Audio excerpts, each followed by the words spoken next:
You are listening to Theoretical Insights of D&D. Lord, give me a fireball! Screw how hot your skin is, my bars are hotter. Let me tell you what this is. Let me tell you, you listeners, if you don't know what the zombie has packing in his decaying flesh, you shut up, cancer bones. You gonna be a zombie if that cancer doesn't get cured. Hey guys, I'm Rob. And I'm Eric. And welcome back to another episode of Theoretical Insights of D&D. And today we are joined by that good friend that we have made fun of a good bit because sorcerers suck and inflict wounds is overrated. We're talking about Duck. Hi. Hi. Yeah, I'm the sorcerer. I'm the sorcerer main. Here She's it gonna- comes. Yeah. Don't worry, there will be a future episode in which me and Duck go at each other's throats because she claims that the sorcerer is better than the cleric, and I say that is hogwash. So And I've got to be in the middle of that. yeah, I'm sorry, Eric. Eric's gonna be the mediator, aka please don't kill each other. I'm so sorry, buddy. I'll have cotton balls on my ears. Just let y'all go at it, and I'll pipe in every now and again. Hey, hold on, slow down a minute, and that'll be it. Yeah, Here's for the real. thing. I edit this stuff. I could just take her out entirely and be like, the cleric's the greatest thing ever. It's That is in second true. attitude. But then you'd be arguing with yourself. No, I just make it the cleric is the best class ever, and that'd be the episode. All right then. Shortest episodes, short, sweet, and to the point. I have the power. But no, today we are starting our coverage of the Kobold Press subclasses for the Barbarian. Barbarian is one of those classes that you play in D&D when you have anger problems in real life and you can't use those anger problems in real life, so you go into a fantasy world to get all of your anger out. I feel like you just called me out very hard. I mean, It's accurate, but still. If the shoe fits. if the rage rages. I would like to rage. So I figured we'd be best off to start with a general breakdown of a barbarian because, well, I mean, if you really think about it, even the guys that have played a good bit of a barbarian may have, if they're just sitting around and thinking, oh, wait, I kind of forgot about that. The barbarians do or get that. So the barbarian gets the largest hit die in the entire game. They start off with a D12. Your proficiencies are light armor, medium armor, and shields. And you're proficient with simple and martial weapons. No tools. Your saving throws are strength and constitution. And my computer screen just went off. Jeez. Waiting for it to turn back on. Look at you over there with computer problems. Y'all are supposed to be professionals and stuff over here. When did we ever? I don't Whoa, think wait the a minute. words professional have been uttered. Hold up. Wait a minute. Don't be lying on us now. We sound professional. We are not. I don't even think we sound professional. We're two idiots that do a podcast about D&D. We sound like a couple of barbarians talking about stuff. Barbarians that actually put 2 points in intelligence. At least 3. What barbarian really does that, though? Exactly. I mean, wow, thanks, Duck. I mean, That was calling myself out, okay? If you think about it, my artificer in the the other campaign was basically a barbarian, a smart barbarian, because he could use his intellect for all his attacks and damages. I mean, Kind of, yeah. And he just sat up there and swung a sword. But along with those saving throw proficiencies, you also get to choose 2 skills from animal handling, athletics, intimidation, nature, perception, and survival. So you can kind of build a barbarian with what you're getting just from the class to certain niches. Usually one of those is kind of more of a nature-based, like, hey, I can track, I can hunt, I can, survive in the cold or the hot weather, stuff like that. And the usual starting equipment you can choose from is a great axe, which a great sword is better, or any Nah. martial weapon. A great sword is statistically better. Agree to disagree. Okay, would you rather roll I one? also listen. I'm a tiebreaker on this one. I also go great sword. Technically, I prefer bastard sword because it's a hand and a half. But if we want to get into brass tacks, a great sword is better.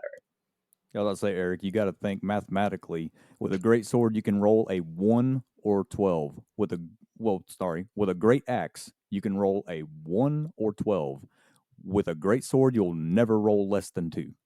But which looks cooler? The great axe. sword. A great axe. You're a Great fool. sword. Have you ever seen Game of Thrones? No. There's your problem. Listen, I'm a dwarf at heart. Leave me alone. Don't you Warhammers be- and great axes. Don't you let me catch you playing King Arthur on Smite no more. 'Cause he uses a great sword. I don't care. But the great axe is cool. I'll throw him in the trash.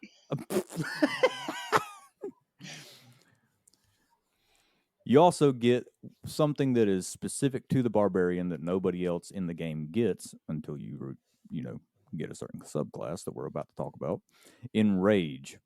So in battle, you fight with primal ferocity. On your turn, you can enter a rage as a bonus action. While raging, you have the following benefits if you aren't wearing heavy armor. You have advantage on strength checks and strength saving throws. When you make a melee attack using strength, you gain a bonus to the damage that roll that increases as you gain levels as a barbarian, as shown in the rage damage column of the barbarian table. And where's that barbarian table? So your rage is going to begin at +2 damage. At 9th level, it goes to +3, and then at 16th level, it goes to +4. If you are able to cast spells, you can't cast them or concentrate on them while raging. Your rage lasts for 1 minute, and it ends early if you are knocked unconscious, or if your turn ends and you haven't attacked a hostile creature since your last turn, or taken damage since then. You can also end your rage on your turn as a bonus action. Once you have raged the number of times shown for your barbarian level in the rages column of the barbarian table, you must finish a long rest before you can rage again. You also gain unarmored defense. While you are not wearing any armor, your armor class equals 10 plus dex plus con mod. You can use a shield and still gain that benefit, which is why I have wanted so desperately for there to be a legit feat for a barbarian, specifically like a Goliath or a Loxodon, to be able to use a great axe or a great sword or a maul one-handed and still do the right damage. Yeah. That's when the bastard sword, which is a homebrew thing though, but like that's when you have the bastard sword because you can use it one-handed. Just saying. Well, I mean, technically, William Wallace one-handed the claymore, so you could do just about anything you wanted to. Fair. At second level, you gain reckless attack. Starting at second level, you can throw aside all concern for defense to attack with fierce desperation. When you make your first attack on your turn, you can decide to attack recklessly. Doing so gives you advantage on melee weapon attack rolls using strength during this turn, but attack rolls against you have advantage until your next turn. That still doesn't stop Duck from saying reckless. Every Always. single time because like you got to understand this about my character. She's also a rogue. So by using reckless, she always gets her sneak attack, and that is where her power comes from because she just, hits real hard. That and she's channeling her inner Travis Willingham. Listen. It's more I'm channeling my inner Ashley Johnson if we want to be real cuz I mean, yeah, true.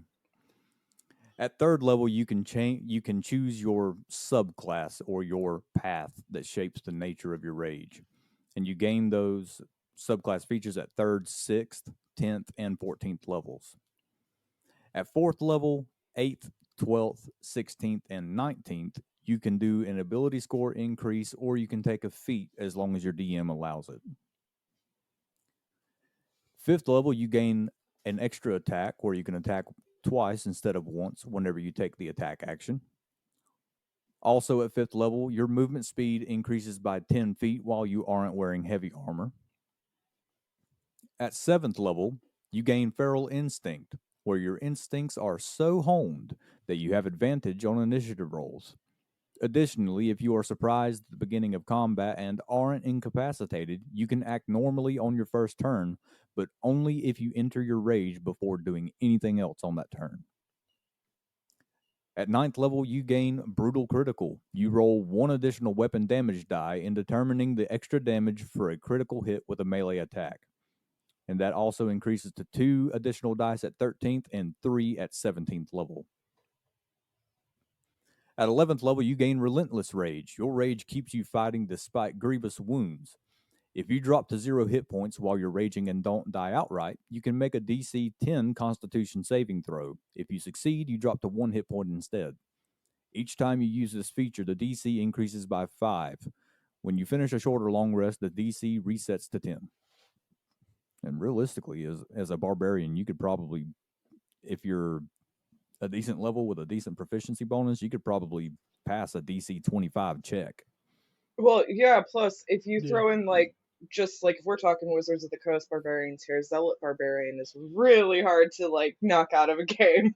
Oh, it's almost impossible to get rid of a zealot. The bear totem is the one you keep from going down or getting to the point where you're about to go down. And then the zealot's what you play to piss your DM off by just never going down. Fair. Aren't you glad I didn't pick a Zealot? Well, I kind of like the Path of the Herald now. I do too. At 15th level, you gain Persistent Rage. Your rage is so fierce that it ends early only if you fall unconscious or if you choose to end it. So you can walk around in a Gordon Ramsay type rage for the rest of your life if you'd like. I mean, honestly, sometimes for a character that would really work. Oh no, that brings in so many roleplay potential. You know that Feywild cooking scenario we did with Potato Candy Network Yes. with Yeah. Guy Fieri.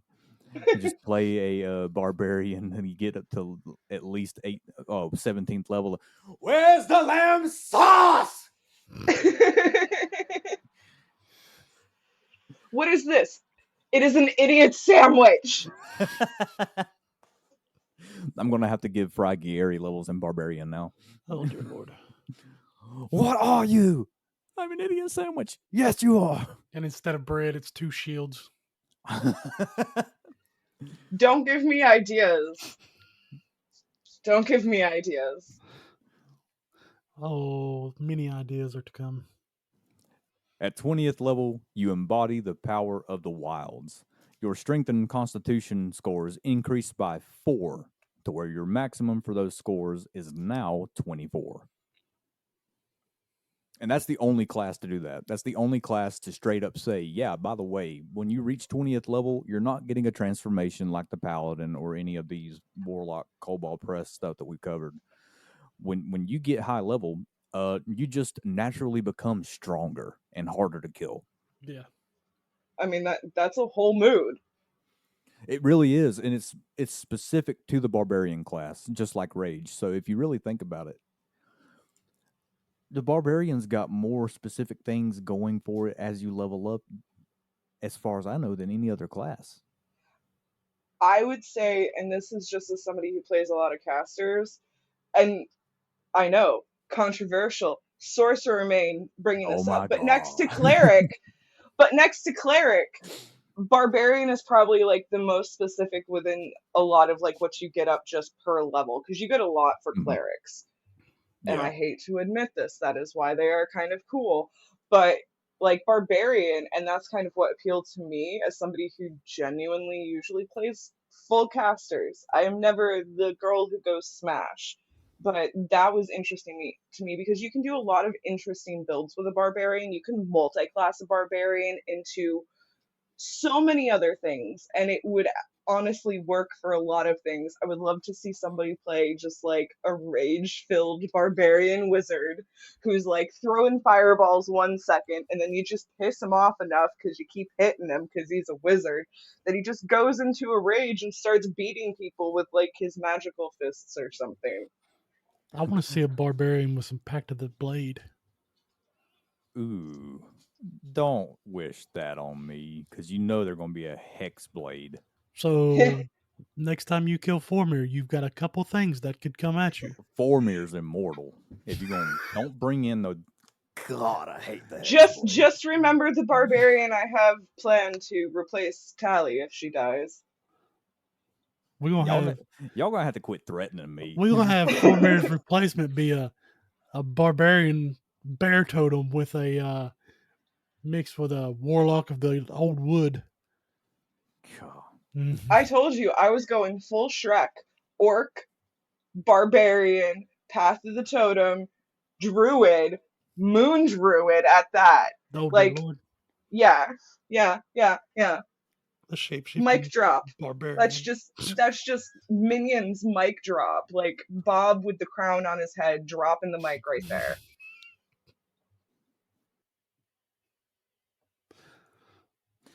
Oh boy. It's coming.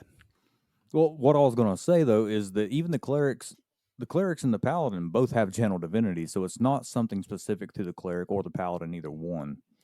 The sorcerer, the sorcerer and warlock are similar in a way where the sorcerer's is natural because of their bloodline, and the warlock is getting power from a greater being. And you can say that the cleric and the warlock as well. It's kind of like if the fighter had got some. Well, it's kind of like the fighter. Nobody else gets a bonus action healing like Second Wind outside of the paladin with lay on hands, but that can be used for other people. And there's action surge that's specific to only the fighter, just like rage is specific to only the barbarian. But there's not another class that's letting you raise your ability modifiers by 4 to a maximum of 24. There's nothing else like that. Not without like getting an item or something, and those are really hard to come by, and bringing them up can often, end games. Yeah, it's very possible. Yeah. But today we start with the Kobold Press subclasses of Path of the Blizzard's Heart. Only the hardiest of folk can survive the near constant wintry weather that besets the northern regions. Among them, barbarians following the path of the blizzard's heart dance to the wind and swirling snow in mighty winter storms. When rage takes them, they whirl in a similar fashion to these storms. Even when they are calm, they barely conceal the danger beneath their surface, much like winter seems tranquil after a devastating snowstorm. So it's a bunch of raging ballerinas. I don't know from that, because my reference for a lot of like fantasy stuff is, as you guys now are very much aware, Dragon Age or Game of Thrones, A Song of Ice and Fire. It sounds very much like a wildling to me, like somebody who is from a frozen wasteland that is probably, I could definitely see like a Goliath doing this subclass and it being Absolutely. it would be so much fun for a character. Like, and if you were doing like an Icewind Dale setting where it's a lot of snow and cold and very thematic. Yeah. Yeah. See, I was thinking a dwarf for this. Dwarf would A also dwarf be would work, cool. too. Yeah, when you if you think about the races that really fit into something like that, which this is an entirely different conversation, but you've got the Goliath because they're automatically, resistant to colder weather. You've got the dwarf because they're supposed to be hardy folks to begin with. You could probably go with like a animal hybrid like a bear folk, or maybe you could do like a tabaxi and have them look like a snow leopard. A white dragon A white a dragon. white dragonborn would be really cool. And humans.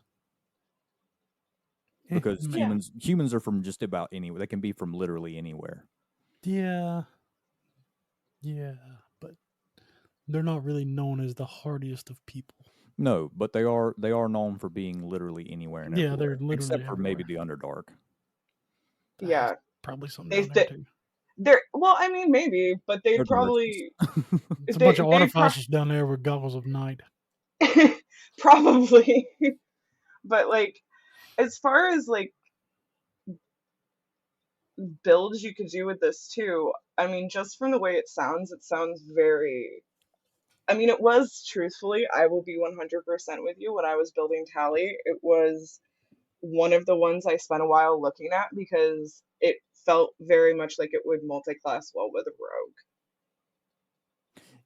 Yeah, well, Possibly, yeah. let's find out why you were looking at it. So, stinging snow. When you choose this path at 3rd level, while you rage, snow swirls around you in your space. You can see through the snow to make melee attacks without penalty, but you have disadvantage on ranged attacks. Other creatures that rely on sight have disadvantage on ranged attacks against you, and you have a +2 AC against melee attacks. That's actually really good. That is really good. It's like a snowy, better version of the Storm Herald Barbarian with the lightning Yeah. and stuff. Now that you say that, it pretty much is. Except it's not giving you the customization options that you get from Path of the Storm Herald. Yeah. At 6th level, you gain Omen of Storms. You can cast Sleet Storm centered on yourself once. You are immune. Oh, you are immune to the spell's effects. The save DC equals 8 plus proficiency plus wisdom mod, and you must finish a long rest before using this ability again. See, this is where I wish they would have done a little bit of homebrewing for this. I wish they would have done 8 plus proficiency plus con, because there's nothing in the game that bases a save DC off of something's constitution. And they could have had something special here. I personally feel that sorcerers should be constitution based, personally. But that's my own opinion on that. But I would have liked to see like a magic based con save. Because it's just that's their main stat. Like as a barbarian, when you're building them, you're probably gonna throw everything you have into con and strength. Yeah. So realistically, your spell save DC for that as a barbarian, if there's a high chance, unless you rolled some bomb stats, that you possibly even have negative numbers in your wisdom and in stats. So that honestly, like, it isn't as useful, I think, as it's set out to be, unless you do a very, very specific build. Yeah. Because here's the thing, you can always make intelligence your dump stat as a barbarian, because that's the trope. You play a barbarian and you play a dumb guy. Or you decide to not go against the trope and you make wisdom your dump stat if you don't care about perception, which is one of the most important skills in the game. Yeah. How dare you call me out? Perception is one of the most important skills in the game. How dare you call me out like this in Well, public? That's what he does. That's how I roll. I know. This is the way of Rob. I am well aware, okay? I listen to your podcast, buddy. Beginning at 10th level, you gain Icy Blows. While raging, your melee weapon attacks deal additional cold damage equal to your wisdom modifier. See, I like that. So obviously, this is one of those things to where if you want to play a Blizzard's Heart Barbarian and you roll your stats, and you have a loving DM that says, hey, if you don't like your first roll, re-roll them. If you get really bad stats, re-roll them and take the better one. But if you don't roll good enough to where you're going to be able to have a decent wisdom modifier, I'm sorry, I wouldn't suggest playing this. No. That ended up being why I didn't pick it, because of the race Tally is. She's a drow, so she has a little bit of a boost to charisma. And so that's ultimately why I didn't pick this, because she has absolute trash wisdom, as we very much know, because she can perceive absolutely nothing. Well, see, that I would have never guessed that she is she is the wisest person of the party. Cough, cough. You say so. who doomed herself by giving a dog scritches, by the way, just so Yeah. everybody is aware. At 14th level, you gain Whirl of Ice. So while raging, you can use your action to make a melee attack against any number of creatures within 5 feet of you. Make a separate attack and damage roll for each target. They could have done something so much cooler than that. I mean, it's not bad. Like, don't get me wrong. It's not bad. But, I mean, I know Tally's been surrounded by like 3 at a time, but it's because she's really the frontline tank until Yashi came along. I mean, But honestly, like, my original plan with Tally was to go Storm Herald, Barbarian, Swashbuckler, Rogue, be kind of like a beefy pirate lady. And um, the reason why I picked Storm Herald was because of some of the AoE effects, because I knew she was going to be the front line. And I was looking at this when we started talking about, why don't you, test out some of these Kobold Press and see how they play in game. And I was like, all right, cool, whatever. And I looked at this one for a long time because of the AoE stuff and the fact that you can make, essentially multiple attacks. But it doesn't feel like for the level that you get access to it that you're gonna need it as much as you do. yeah, honestly, it seems as if the right choice would be to swap Icy Blows with Whirl of Ice. That way you have time to raise your Wisdom modifier if it's only a +1 or +2 by 14th level to where you're doing the extra cold damage at 14th. And you can do this, you're getting surrounded because the likelihood of fighting a whole lot of stuff at once starts to dwindle down once you get into higher level gameplay, because once you're a 14th or 15th level character, the DM realistically, unless he's just going to feed you the entire game and make you feel like you're a god, is he's going to have to start bringing in some large, huge, and gargantuan stuff that may not be doing a whole lot of damage, but you may be only facing 1, 2, or 3 enemies at a time, and there's going to be other enemies for those creatures than just the barbarian. So the likelihood as you level up by 14th level, the likelihood of you being surrounded by 3 or 4 people is very slim to none, unless you have like you're fighting a fiend that summons 2d6 imps or something like that. Or you're dealing with like horde situations. Because like I'm getting ready to run a fairly high level campaign, because you all are starting off at level 10 in my game. But you guys at higher levels are going to be dealing with possibly 20 enemies at once, where this is something, a class like this, a build like this for a barbarian in that type of situation would actually be very handy. But that's for a very specific world build, that's for a very specific end game story point. And unless you know that your campaign is headed that way, and you have a very generous DM kind of laying out the overall story arc so you can build competent characters and not die, you're not going to know that.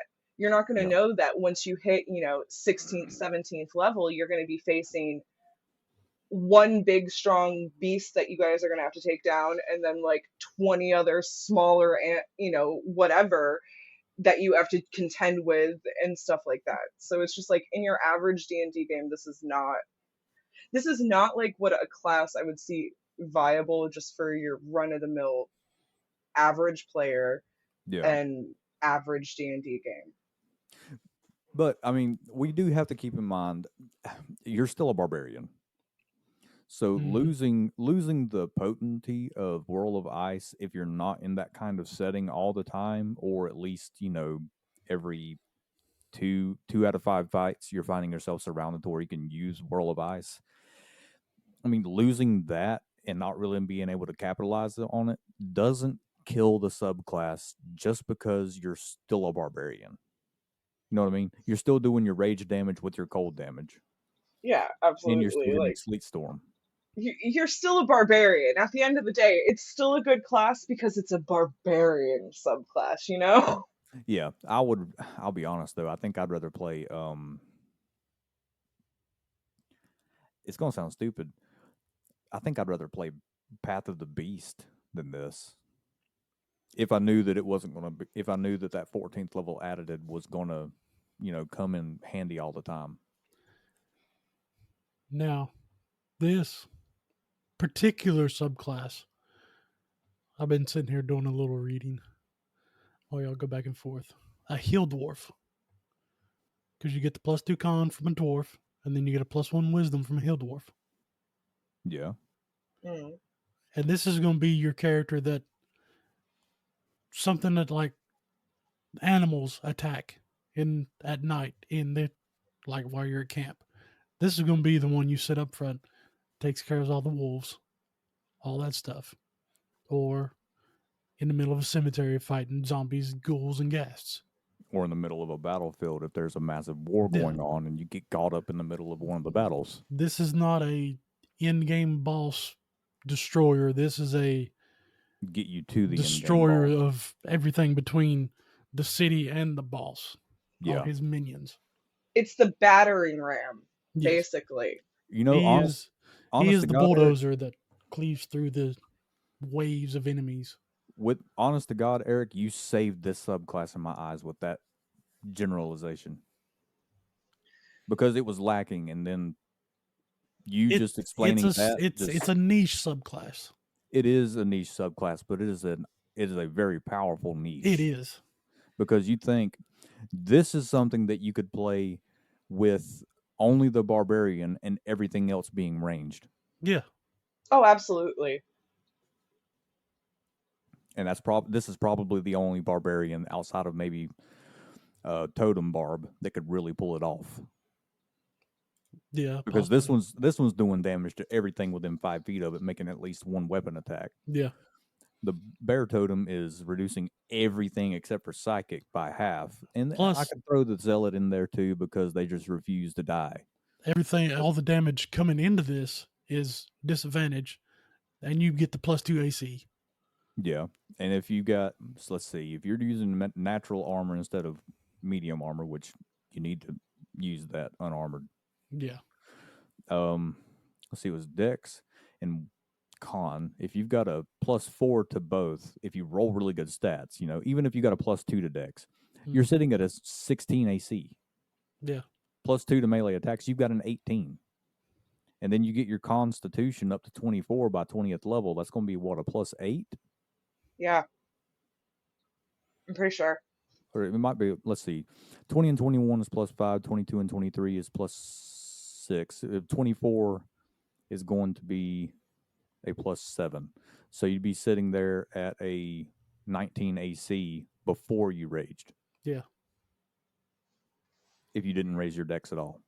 And that's not even counting like magical items that you could have acquired over the course of the game at 20th level and stuff like that, because that really, for a barbarian, like your weapon is what really, really ends up making your barb in Either their that- damage end game.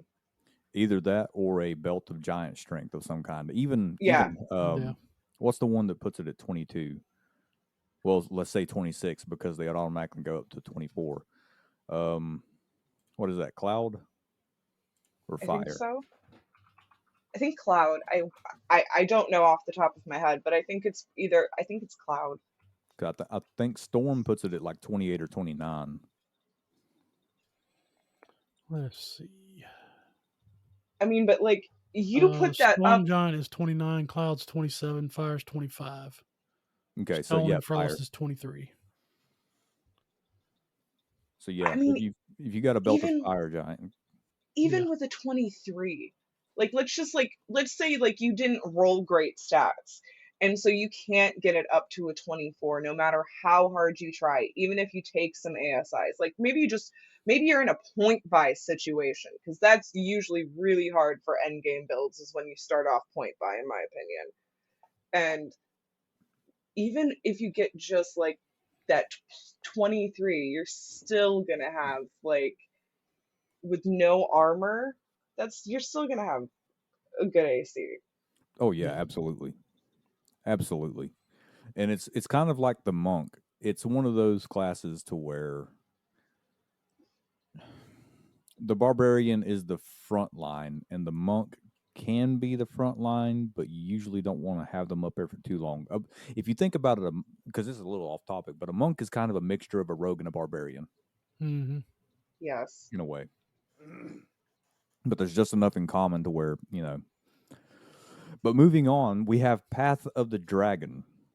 Dragons are raw elemental power given flesh. These unyielding engines of aggression and majesty inspire both fear and devotion. This path will let you realize the dragon within. Bruce Lee himself said this. No, I'm just kidding.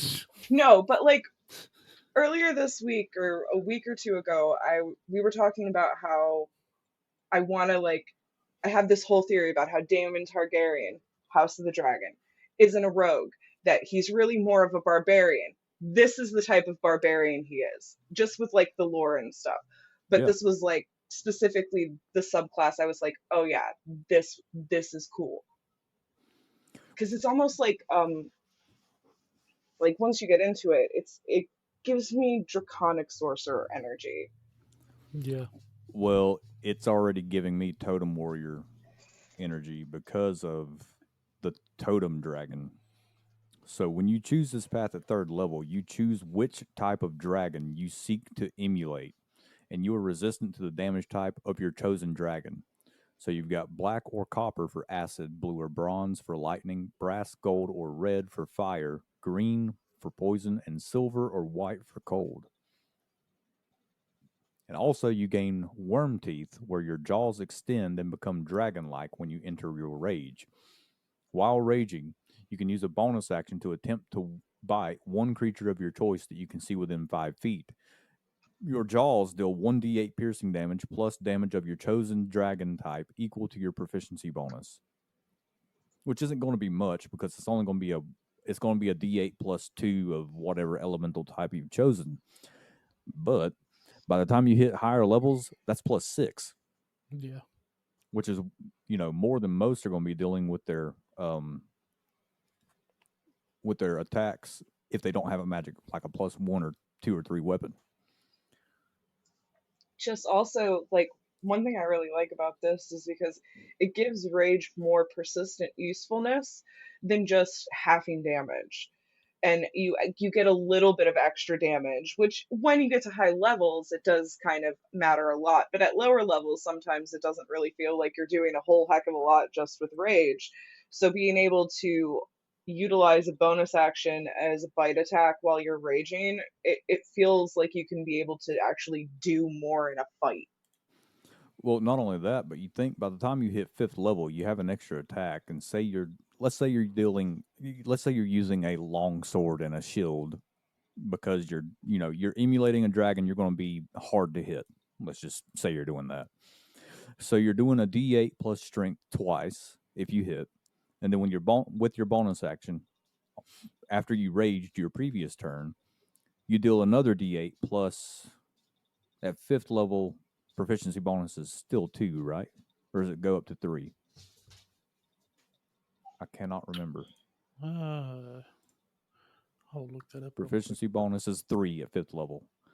So at 5th level, you'd be doing at least 1d8 plus 4 twice, and then another d8 plus 3 of whatever elemental damage type that you've chosen. That's 3d8 plus a minimum of 11. That's a lot at 5th level. Yeah, it is. At 6th level, you gain Legendary Might. If you fail a saving throw, you can choose to succeed instead. Once you use this feature, you can't use it again until you finish a long rest. That's not as powerful as some of the stuff we were seeing from the fighter subclasses, because sometimes they got that back from a short rest, or they got it equal to they were able to use it multiple times. It's not as powerful, but it's still extremely useful at that point in the game. Yeah. I mean, I like it. I wished it was I wish that it was something equal to proficiency bonus, just in case it was one of those games. And I'm sure, if you talk to your DM, the DM could be like, "Yeah, this is going to be something to where you might go 3 or 4 sessions without a long rest because it's going to be highly in depth and it's going to be a lot of travel, and I'm going to put a whole bunch of detail into stuff." So yeah, we can make that equal to your proficiency bonus because you're going to be facing a lot of, like fireballs and lightning bolts and, stuff you're going to have to make saving throws for. So sure, make it 3 times per long rest because you might have to make 12 or 13 saves before a long rest, you know? Mm-hmm. Yeah, So this is like a perfect example of like something to bring to your DM and talk about if it's a situation like that. so that's what I've noticed about the Kobold Press stuff is that it's not always, and it's just like the stuff that we got from Wizards. It's not always the absolute best that something can be.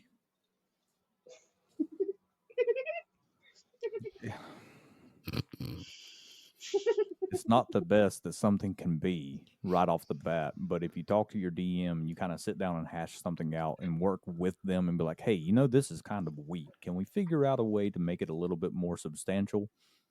Yeah, because I would love to sit down and go over the Four Elements Monk because that is a absolute disappointment and get it to where the Four Elements is useful. Baldur's Gate 3. Yes. Yeah, there you go. Problem solved. And the Baldur's Gate 3 Ranger. Yes. Gloomstalker Ranger is actually a viable subclass in Baldur's Gate 3. Well, if you I've really, made like 3 of those. since we're on the tangent, if you really think about it, the revised Ranger is worth playing anyway. Because that's what I was playing in Curse of Strahd. And old Sven Shala was busted. He was broken. At 10th level, you gain Aspect of the Dragon. You can manifest additional aspects of the dragon. Select one of the below aspects to manifest. During a long rest, during a long rest, you may replace your chosen aspect to new options from this list. Mm-hmm. So there's Dragonheart. You can use a bonus action to gain temporary hit points equal to 1d12 plus your barbarian level. Once you use this feature, you must finish a short or long rest before you can use it again. Dragonhide, your skin becomes covered in scales, your armor class is increased by 1. Dragon Sight, you can shift your eyes to see as a dragon does. You gain blind sight to a range of 60 feet. And Dragon Tongue, you can read and speak Draconic, and you also have advantage on all charisma based ability checks. Dragon Wings, you sprout a pair of wings that resemble those of your totem dragon. While the wings are present, you have a flying speed of 30 feet. You can't manifest your wings while wearing armor unless it's made to accommodate them, and clothing not made to accommodate your wings might be destroyed when you manifest them. That just adds ridiculous RP stuff with the dragon wings because you can say, "I manifest my wings," and your shirt just bursts. Yeah, in an intimidation tactic. Yeah, For real. It's so cool. That would definitely be an advantage on intimidation rolls. there's only one that I don't find overly useful, and you're gonna be surprised by the one I say it is. Dragonhide. I felt the same way when I looked at it. I was like, ugh, I don't know how useful that one is. I mean, it's 1 to your AC, but then you just go and by that point you probably have a shield plus 1, and it's already doing the same thing, and you'd be better off to get that 1d12 plus 10 for temporary health. Or even if you just want to be zesty, have some wings.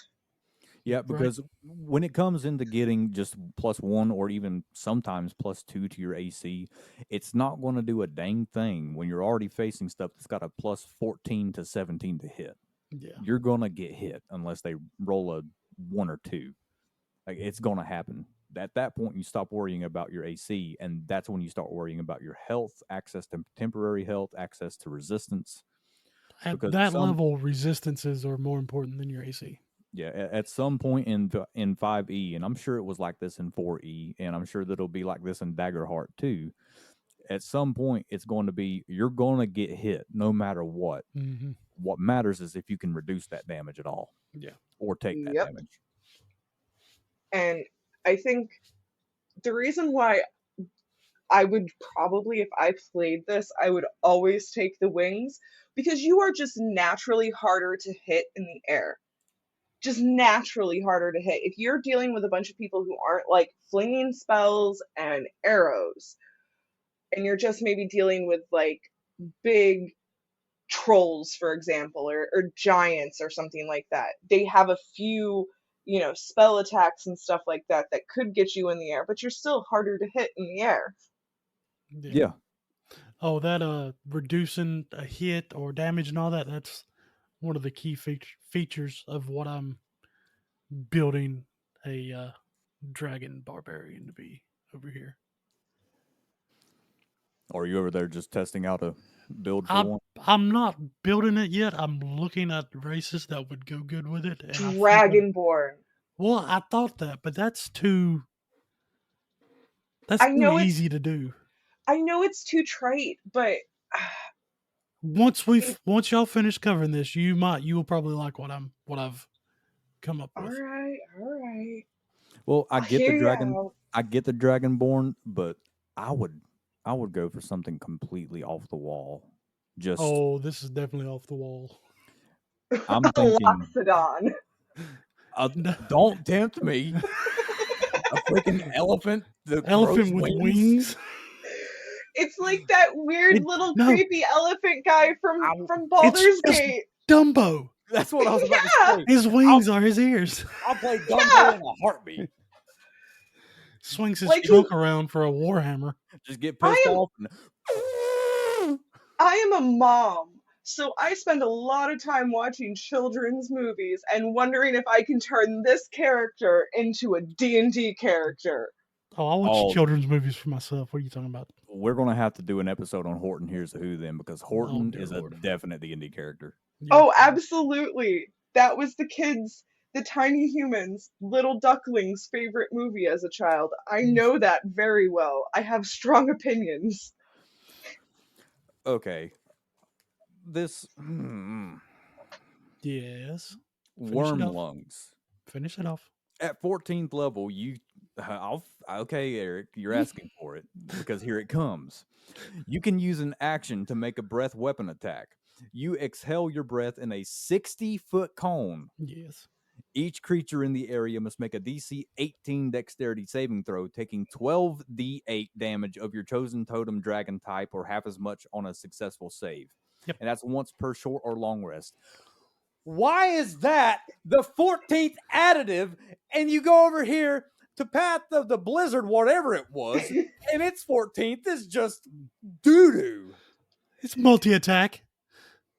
This has multi-attack too. And it's gaining temporary health, or it gets a +1 to AC, or it gets freaking blindside out to 60 feet. Or you can sprout a pair of wings. You can fly over it and do the whole Godzilla thing to them. Yeah, I do. I do like the Path of Dragon. This one makes the Path of the Blizzard. Oh, just wait till I tell you what I've built for this thing. Well, built. My theory crafting over here. All right, what is your theory craft before we go into Path of the Herald? You'll never guess the race. I have a feeling I probably wouldn't guess the race. Stout halfling. Okay. I'm sold. They're short on the walking speed, but that is counteracted by the barbarians +10.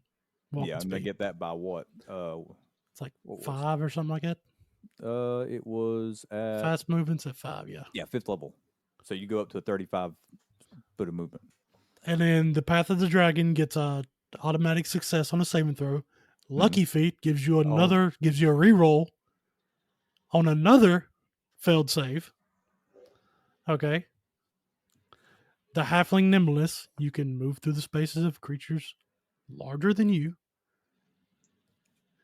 If you don't have your wings, you still have mobility through a crowd. And they have the Dex, gives you more AC. Then you go down to the Stout. They have Con +1. And they have advantage on saving throws against poison, and they were resistant to poison. Okay. So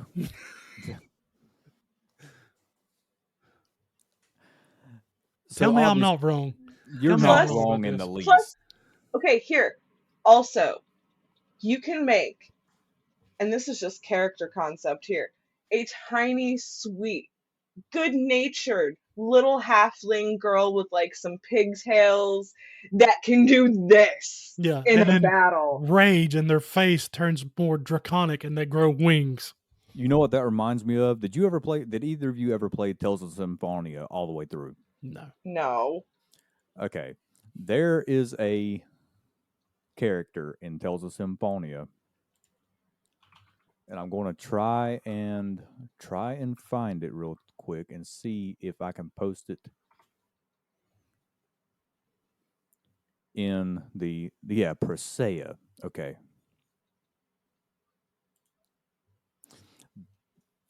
Give me just a second because this is going to be worth it.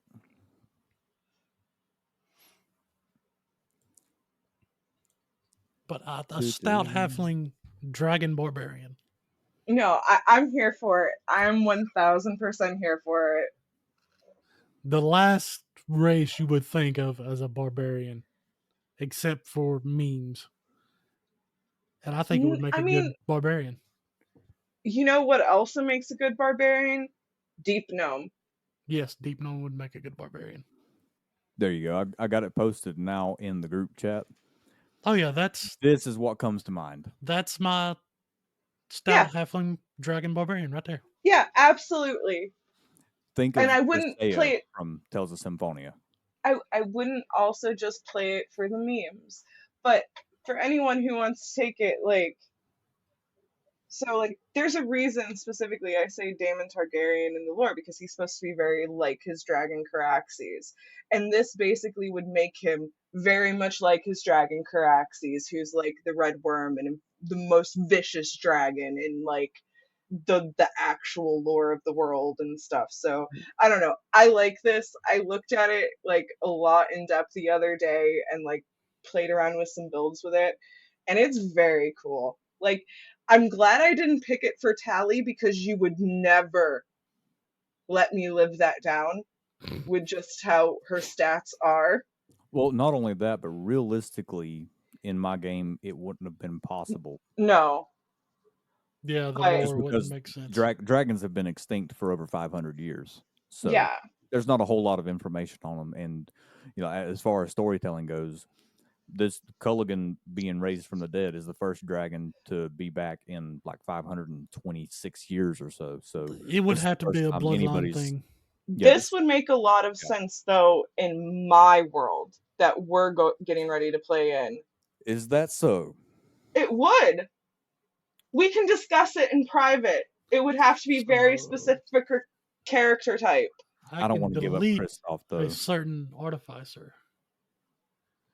It would have to be a Kossith because they revere dragons.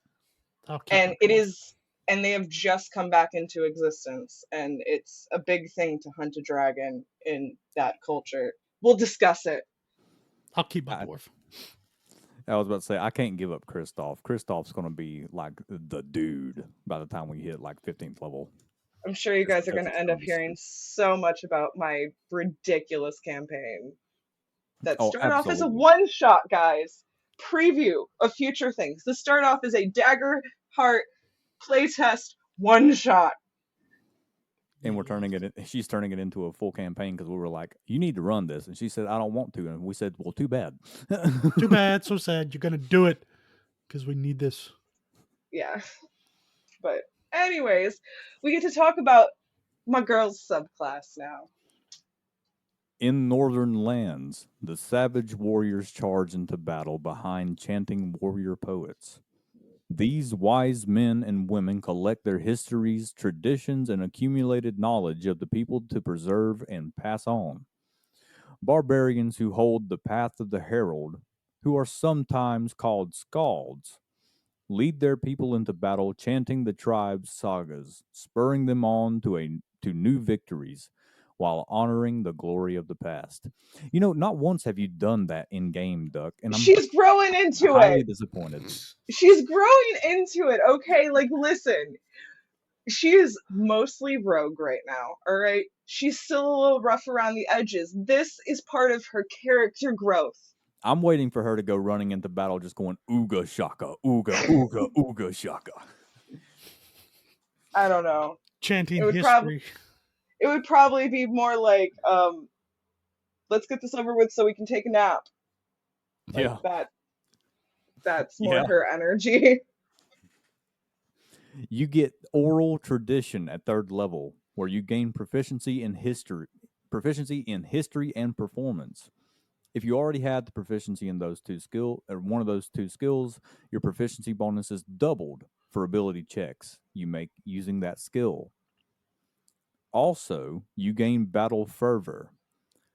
When you choose the path at third level, when you enter a rage as a bonus action, you can expend one additional daily use of rage to allow up to 3 willing creatures within 30 feet to enter a rage as well. The creatures must be able to see and hear you. Creatures affected by this feature gain the same benefits and restrictions you do when you enter a rage. It lasts for 1 minute. It ends early if you are knocked unconscious or if your turn ends and you haven't attacked a hostile creature since your last turn or taken damage since then. You also can end battle fervor on your turn as a bonus action.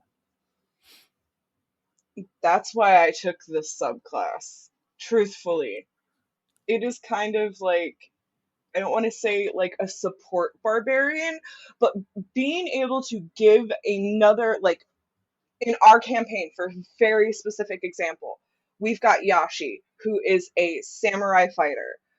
Her and I with Rage being the front line is two bad ladies up there taking care of stuff. So much so, Rob had to adjust the flanking rules of our game because we were just up there decimating.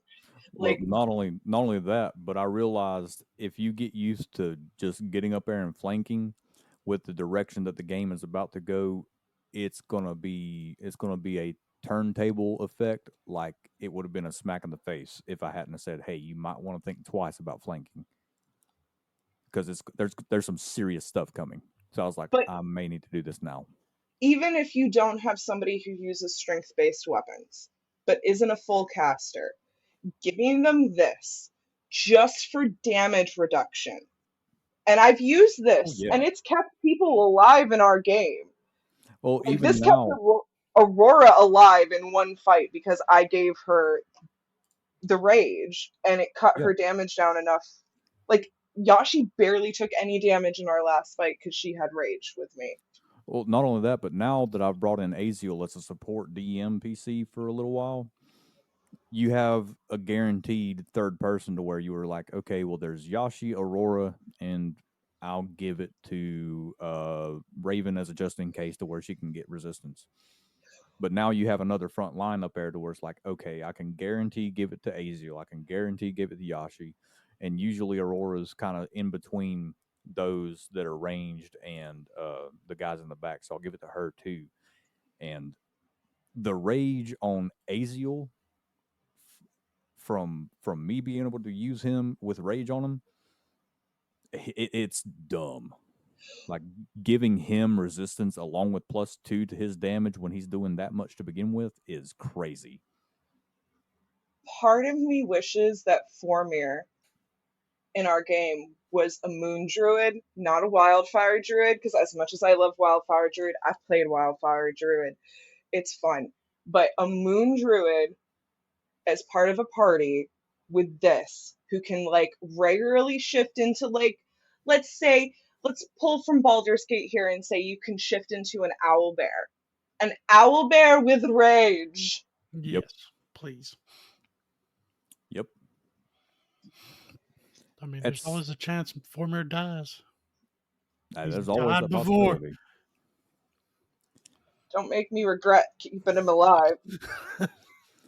At 6th level, you gain Lore Keeper. As a historian, you are well aware of how much impact the past has on your present. You can enter a trance and explore your people's sagas to cast the augury, comprehend languages, and identify spells, but only as rituals.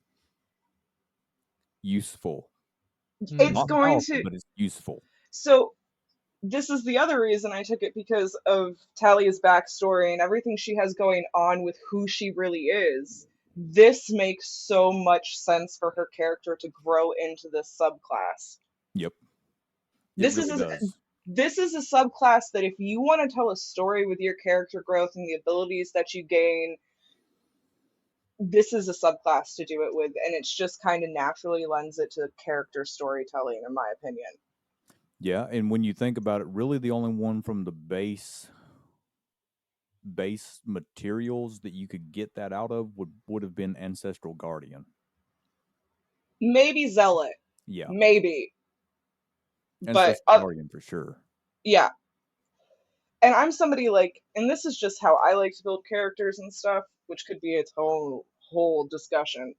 But I like to be able to tell a story with my character and their build, and like their build has to mean something for their greater character and tell kind of who they are as a person.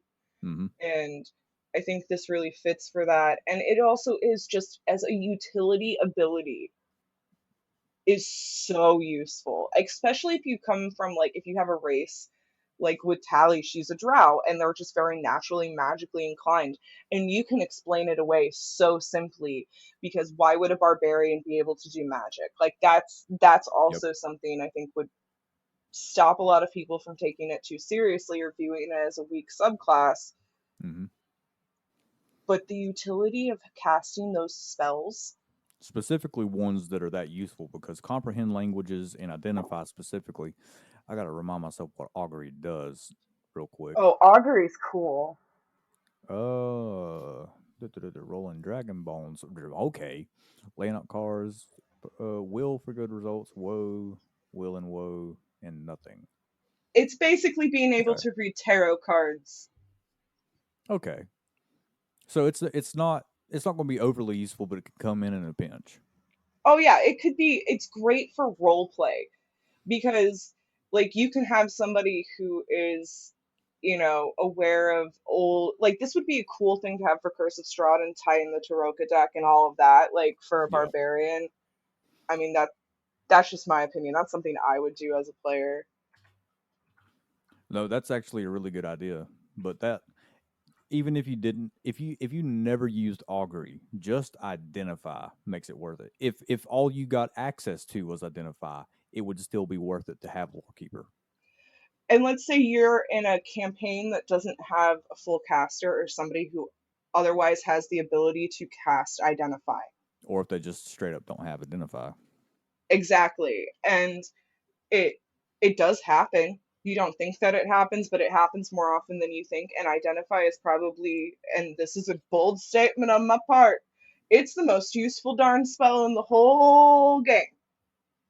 Yeah. I mean, that's an arguable point. I would say second or third most useful, just because of healing word and cure wounds. But as far as technical, what's the word I'm looking for?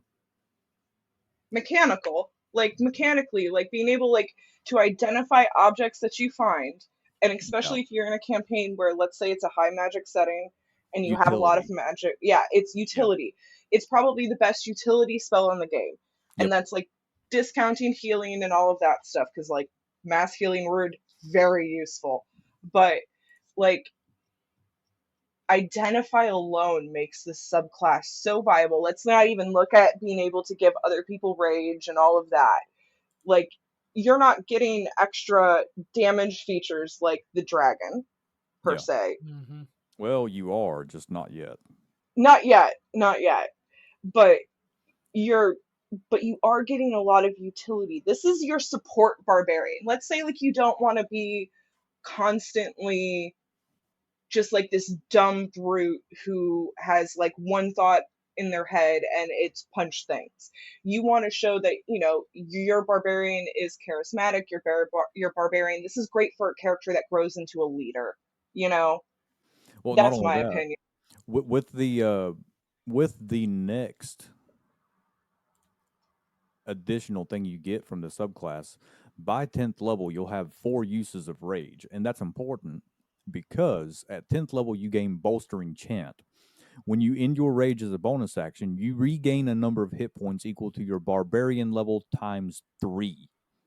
And if you end your battle fervor as a bonus action, you restore a number of hit points equal to your barbarian level plus your charisma modifier to yourself and all creatures affected by it. You have a built-in ability that's better than mass healing word. Yep. Yeah. And now you know why Tally's only going to 5th level rogue. Oh no. Looks like I'm going to back up the Cerberus fight for a little bit. No, that's really good because by 20th level, you're going to be regaining 60 health just by doing that.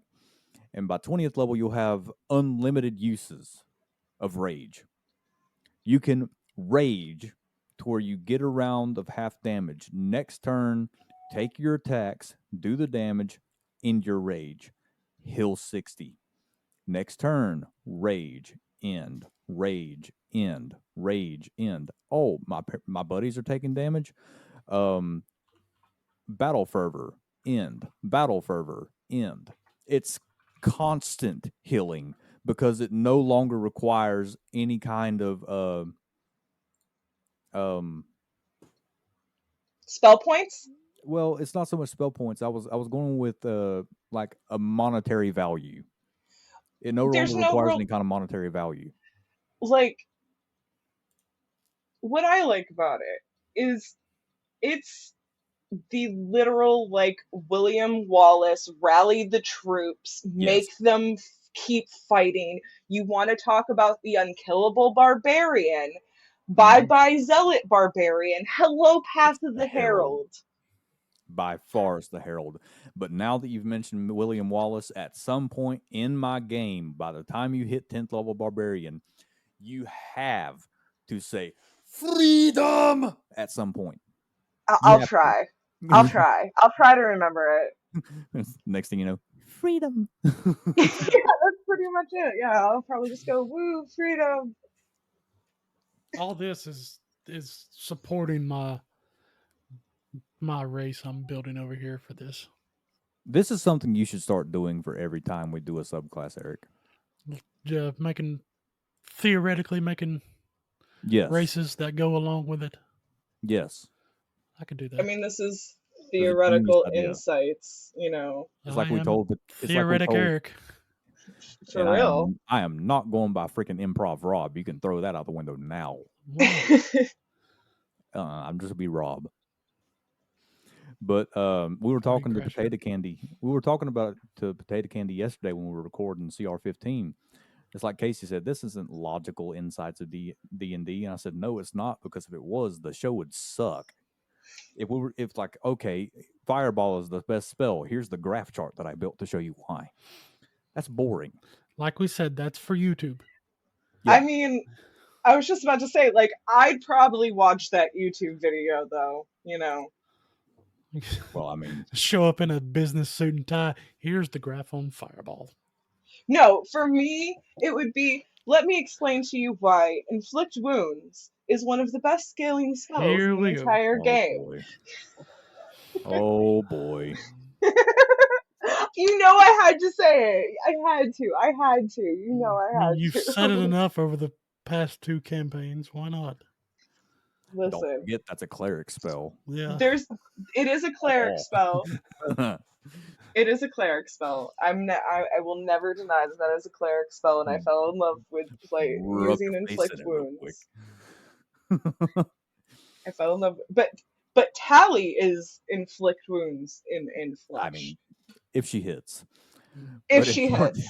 At 14th level, you gain Thunderous Oratory. Thunderous Oratory. When you enter a rage, your attacks deal an extra 2d6 thunder damage. When you strike a critical hit, your target must succeed a strength saving throw. DC is 8 plus proficiency plus charisma, or be pushed 10 feet away and knocked prone in addition to the extra damage. When you enter Battle Fervor, you and all the creatures affected by it deal an extra 1d6 thunder damage. If you or any of the affected creatures strike a critical hit, the target must succeed on a strength saving throw calculated as above, or be pushed 10 feet away in addition to the extra damage. That's really good. Okay, that just cemented my race that I'm building. That last barbarian thing. What, the thunder damage? Was it the damage or pushing them away? Both, actually. Oh, here's the thing though. This isn't the barbarian in which, and you probably want to disagree with me, Duck, but hear me out. This is not the barbarian in which you use a great sword, great axe, or bastard sword, or long sword, or anything like that. This is the one where you use a glaive, a halberd, or a pike, to where you get reach, and then you push them back with is there a feat to where when they enter your space you can make a is that sentinel? I think. Sentinel, yeah. And then when they enter, you hit again, and then you Yeah. push them back again. Well, see, You that's lock if you them want to be down. a straight up damage See, herald. I did not build Tally with this in mind because she will never get that. Yeah. But just if you're gonna go a 20th, at least the 14th level Path of the Herald Barbarian, that's a really good potential build. Oh no, absolutely, I agree. Like a glaive would be cool.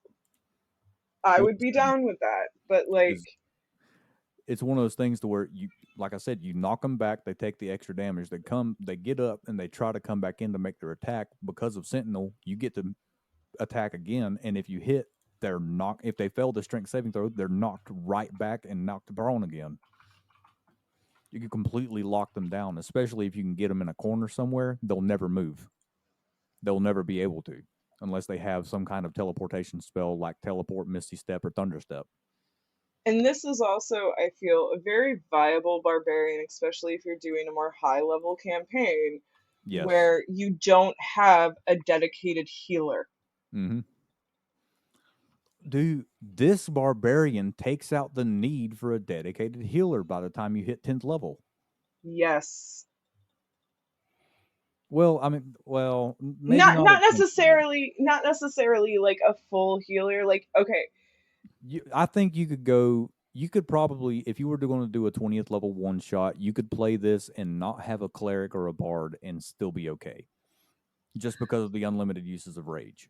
You could easily have this be, and this is kind of why I picked it when we were like original party comp for our particular campaign where I play this subclass, was we had a druid and a bard, and I was like, okay, those are pretty decent healers, but higher end stuff, this, once I get her to 10th, being a 10th level barbarian, this is going to come in really handy, especially in big old fights where, maybe we're fighting a dragon or something like that.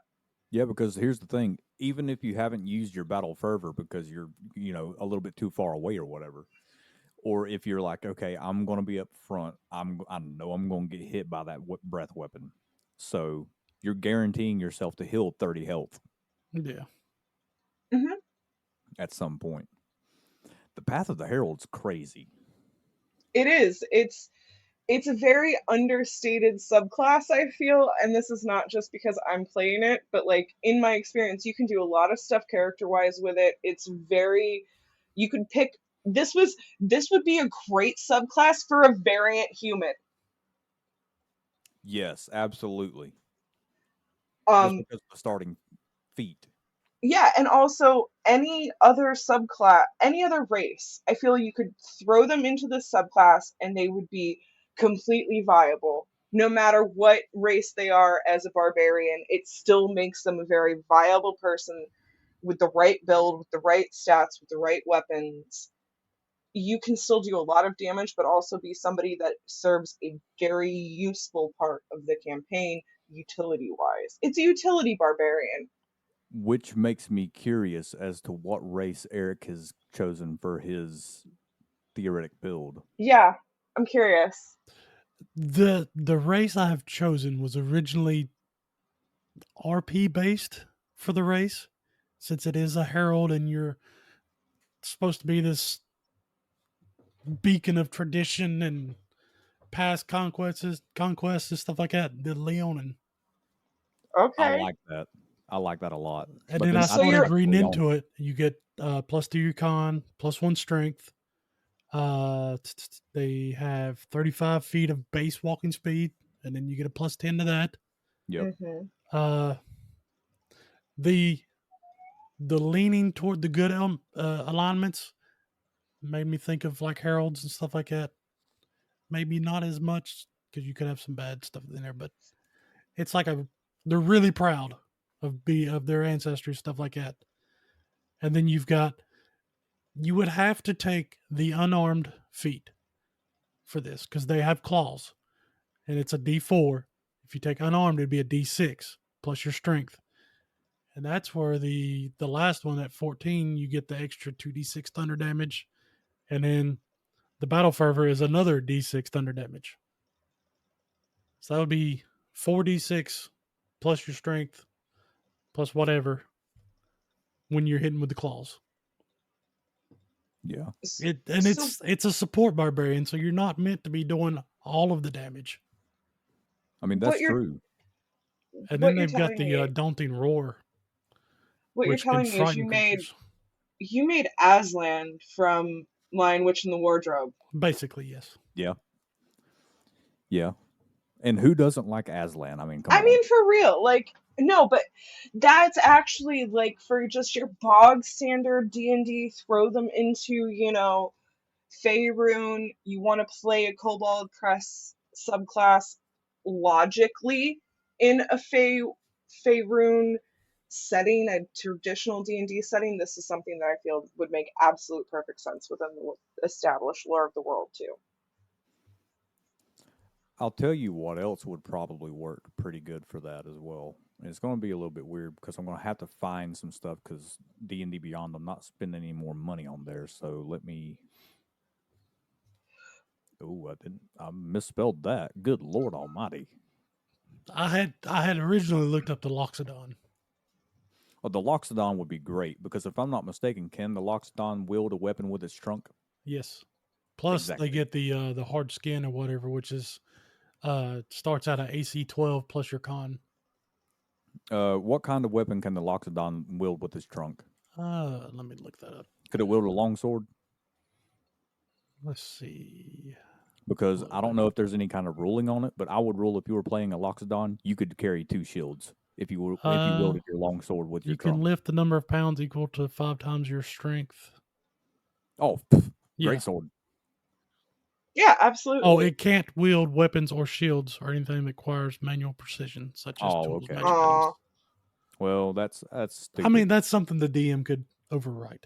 Yeah, I'd overwrite that. Just if somebody came to me and said, "I want to play a Loxodon Barbarian, but I want to be an absolute tank and carry 2 shields and use a long sword with my trunk," I would say absolutely, but expect a lot of saving throws your way. Personally, I would go 2 shields and hold a spear with the trunk. Since you're a herald, have it a flag of your clan or whatever, Yeah. and then use it as a spear in battle. Well, here's the other race that I would suggest for something like this: a Minotaur.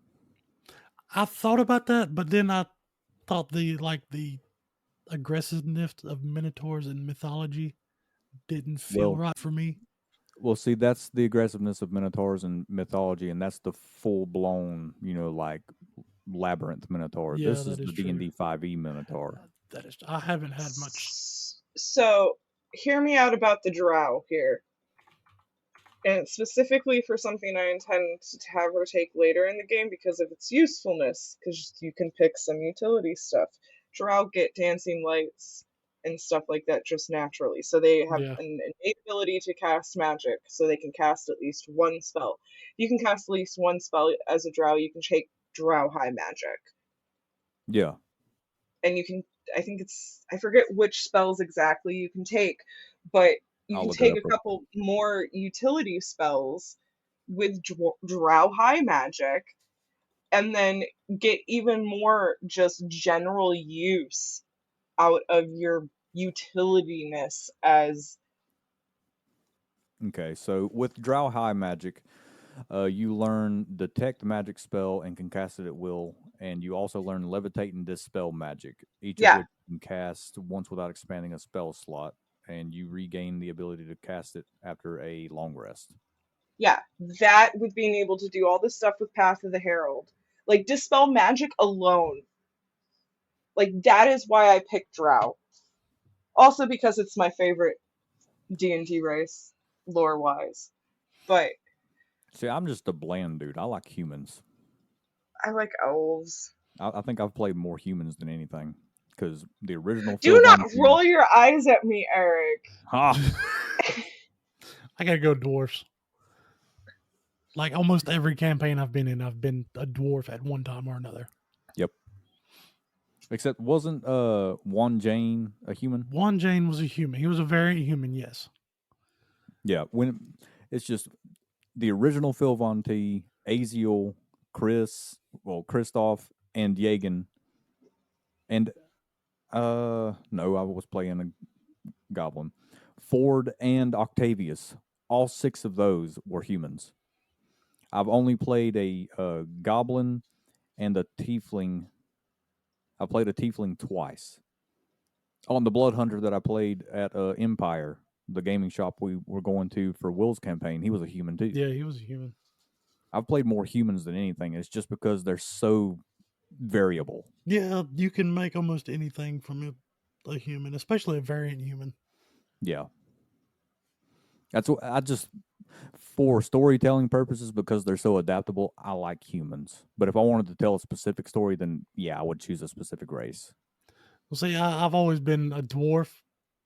One, because I like the dwarfs in almost every fantasy setting. And there's a game I played called Worm Online, and all I did was dig holes, and everybody called me a dwarf. I would dig caves because I was a miner. And You did the same thing in Minecraft. Me and Yes. Jeremiah would be off doing our adventures and everything. We'd come back and there'd be a massive coal and diamond mine up from underneath the house we just built. And like, Eric, what have you been doing? Mining. and then the massive underwater thing I built that one time. Yeah, I'm a dwarf, even though I'm 6'1". I am a child of the late 90s, early 2000s, so Legolas was very impactful on me as a young lady. He was a snob. You gotta go with Gimli. But then my mom, she also played a lot of D&D, and she used to run D&D games, and she really liked the Drow, and she read the Drizzt Do'Urden novels, and so as like That's a good elf. Yes. I like Drizzt, and that's why I like Drow, because I got like really into reading those books before I found A Song of Ice and Fire as a teenager. Well, see, I will say from a DM standpoint, elves are annoying. I like elves, but they are one of the most annoying races just because, especially if you've got stuff that's going to be putting people to sleep, won't work on an elf. Won't work on an elf. Yeah. And the Fey ancestry can kind of screw some stuff over for a DM too, if depending on what it is and when they gain it. So it's a little more annoying than a dwarf. Now the dwarf is annoying in the fact that they get resistance to they have the save against poison at advantage, Mm-hmm. and that's annoying. But it's not quite as annoying as an elf. Yeah. Dwarves are going to be stupid annoying in my games because they have resistance to all magic, because that's just Dragon Age lore. You are the one that pushed me to the dwarf. I don't want to hear It's it. because they're my favorite race in that game. Really, Like, like, play a dwarf. You'll unlock all kinds of story potential. well, Okay. it's also they're the only race that could ever have an artificer in that game. And I do like my artificers, yes. And you're playing like the most broken artificer too. Good old battlesmiths. Yeah. Oh, good lord! This game's gonna be so busted. Like, I don't know what I did to myself allowing everybody to do the stuff that they're doing. You I got feel- caught up in the moment. Like, I honestly feel as if I've been kind with my build. I just have good stats. Well, I am playing a peace domain, so I kind of take that back. Yeah, take that back right now. I am playing a peace domain, so I can't talk too much crap. I'm only allowing that because the tally exists. I mean, fair. Tit for tat. Pretty much. Because like her other subclass isn't a Kobold Press subclass, it's a homebrew subclass Rob found. It's a subclass of a rogue that allows her to use heavy weapons, basically. Yep. You can use your sneak attack while not wielding a finesse weapon. And it's called the Scoundrel? Not the Scoundrel. No, it's the Hoodlum. Yeah, the Hoodlum. That's the other reason. That's the other reason why I loved it, because it's like, oh, she's a hoodlum. Ah, love it. That fits Tally to a T. She is. I know. A hoodlum that gets mad. Yeah. I mean, it's not at all like just like me inserting myself into like some things or anything, you know, like it's not just, you know, repressed rage. Hey, most times that's some of the best classes because you know them to heart. Well, I've honestly, this is my first time playing a barbarian. I haven't played a martial class in 20 years. Well, you picked a good one with the Herald. Yeah, I think I did. Yeah. Well, that raises the question. Because we'll be doing a different recording in between, I think we're going to be doing recording for CR16 before we do for Barbarian Part 2. Would you want to come back and cover Ancestors, Hive Tender, and Shadow Chewer? Sure. I'm sure I'll have opinions.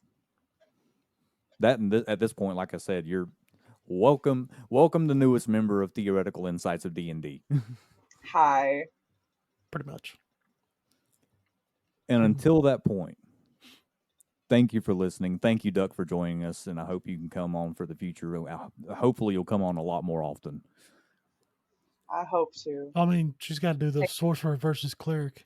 Yeah, that's going to be an epic battle for the She's going to have to ages. lose that debate because she's going to. I already know I'm going to lose it. I'm going into it knowing I'm going to lose it, everybody. Like, this is me going in just defending the fact that I like to play sorcerers a lot. Oh, no, I'm not going in with the fact that I like to play clerics. I'm going in with the fact that clerics are more powerful. Subtle spell, counter spell. All your arguments. Channel Divinity. Can't counterspell that. Fireball. Flame Strike. Finger of death. Harm. Oh, jeez. Oh, the correction. Heal. Just heal all Just bring out Wish, why don't you? I mean, come on. Well, I mean, technically, if you're 20th level cleric and you do your Channel Divinity and you know, like, oh, dear Lord, help me. A wish spell is one of the possible things. Yep. But, never Go mind. ahead. We'll save this for the episode because there is so much argument that we have on a regular basis just in friendly banter. Yep. In the meantime, thank you for listening. Keep rolling high, and we'll see you in the next one.